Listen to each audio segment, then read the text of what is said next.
5 August March two Dhaka কর্মসূচিতে যোগ দিতে বাসা থেকে বের হন জাহাঙ্গীরনগর বিশ্ববিদ্যালয়ের শিক্ষার্থী কাজল মিয়া।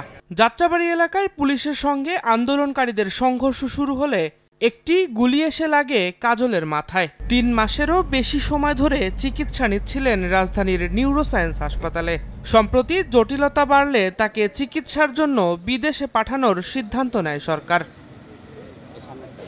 রোববার দিবাগত রাত 1:45টার দিকে নিউরোসায়েন্স হাসপাতাল থেকে হযরত শাহজালাল আন্তর্জাতিক বিমানবন্দরে নিয়ে আসা হয় কাজলকে।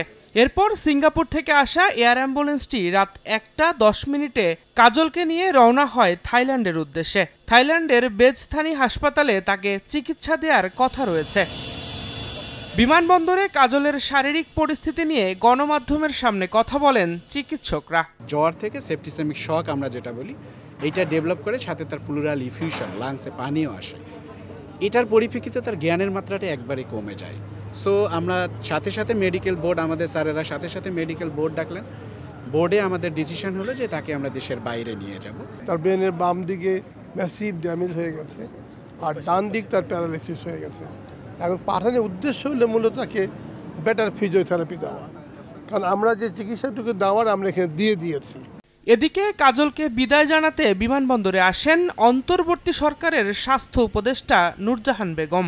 এখন পর্যন্ত আন্দোলনে আহত 5 জনকে বিদেশে চিকিৎসার জন্য পাঠানো হয়েছে জানিয়ে তিনি বলেন, আহত আরও 20 জনকে বিদেশে পাঠানোর প্রক্রিয়া চলছে। কাজলকে আমরা পাঠালাম এয়ার অ্যাম্বুলেন্সে করে, তার স্ত্রীও তার সাথে গেল। পাইপলাইনে আরও ধরেন 20-25 জনের মতন আছে যাদেরকে পাঠাইতে হবে। 7 জনকে আমরা তার্কিতে পাঠানোর জন্য ঠিক করেছি, তারা তার্কিতে যাবে তাদের চিকিৎসার জন্য। জুলাই আগস্ট আন্দোলনে গুরুতর আহতদের উপযুক্ত চিকিৎসা ব্যবস্থা ও ভিসা প্রক্রিয়া নিয়ে সরকার কাজ করছে বলেও জানান স্বাস্থ্য উপদেষ্টা। কোন দেশে তার চিকিৎসাটা হবে, কোথায় ভালো চিকিৎসা হবে।